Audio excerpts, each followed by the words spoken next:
Okay, so I can't see exactly what you're seeing, but I'll try to keep the glasses going here. Okay, so this is how you fix the rear ABS brakes on the Audi. Okay, so it's got a motor here, so you detach this piece here. So it's got two screws. They are right here and here. They're T30s. Make sure you clean it the back before you open it up. Clean the screw holes out with a pick to make sure you don't strip them. Okay, so this sits on the back of the caliper, like so. So you're basically just going to take those two screws out. Then you're going to take the slot screwdriver and you're going to shimmy that puck off. I'm not a mechanic, I have no mechanical experience, but anyways. So from there, you'll notice that the brake piston has these markings, which traditionally means that it's a screw type, but in this case actually it's just a trick that you don't actually need it. You can just compress it and it'll go back in. So to get why these motors I believe are failing is because just like any other brake, if you don't, it functions on such a very narrow range. If you don't get it moving like frequently and outside of its range, the water seeps past here, gets in there and through there, and probably just corrodes the screw. So it's just a simple screw inside from what I can tell. So I'll show you. So this is reverse, so counterclockwise. Counterclockwise, when you spin the screw, this is a T45 by the way. Counterclockwise, when you spin the screw, the piston detracts or comes out or goes on. So here we go.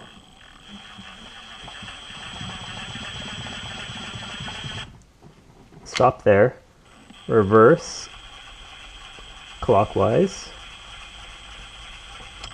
Okay, and stop. Be very careful. This is an impact gun, so just be careful. Use a drill.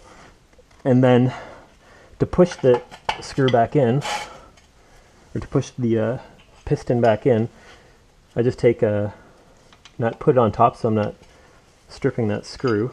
I've got a 5-inch C-clamp here. 5-inch C-clamp.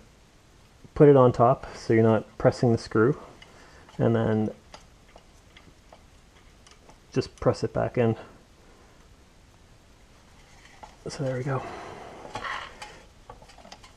And it just should go back in nicely, nice and smooth.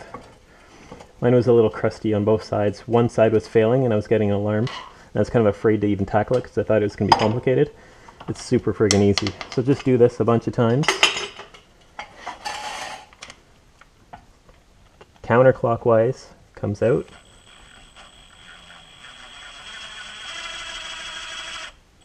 Don't go too far.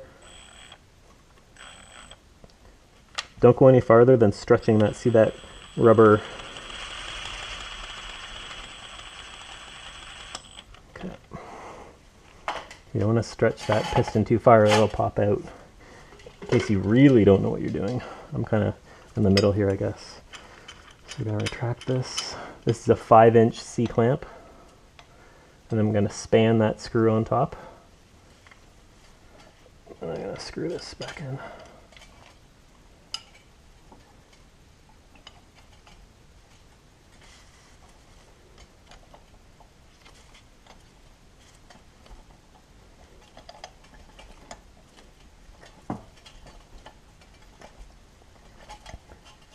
Do this a few times so you've got the entire piston lubed and the screw lubed. And then hopefully your parking brake system will work again.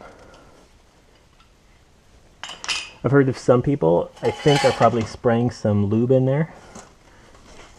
You can give that a little shot if you want to. Yeah, maybe I'll do it. So there's a screw, so just spray some lube and it'll go down in there. And replace this gasket here if you need to. You don't have to have the exact size of gasket, just put something on it. This one looks okay. Actually, no, it doesn't look okay. You can see it bulging here. I'm going to take this out, put a new one on.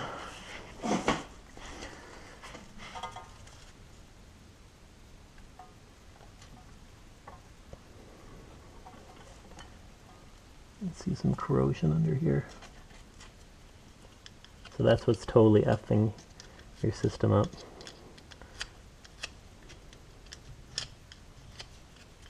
Clean this properly with a little wire brush, and then you can slap a new one on. I actually just stretched one on, and it seemed to work fine. Get this corrosion off.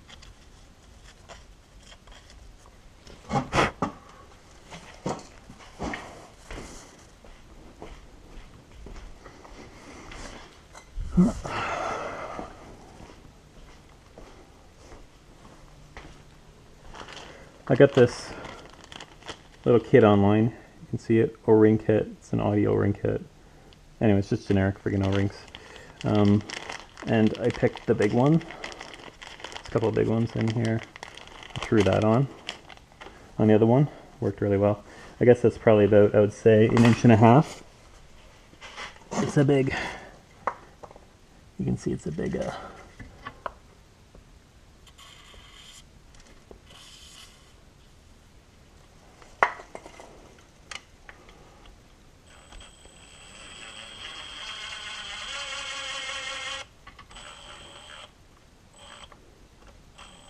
I'm going to go far, but not far enough, or too far. Bring that back.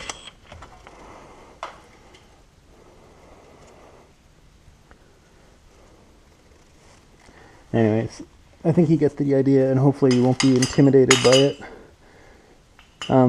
There's 4 pins here. I don't know what does what, but I think the 2 big ones are probably the motor. I put a 12 volt 1.6 amp on the other one that was supposed to be broken, and it didn't actually spin it, so I'm not really sure what to make of that. It may just be that the little electric motor is effed because of putting up with so much resistance. I can't really tell. But anyways, that's that. So hopefully that'll get you where you need to go.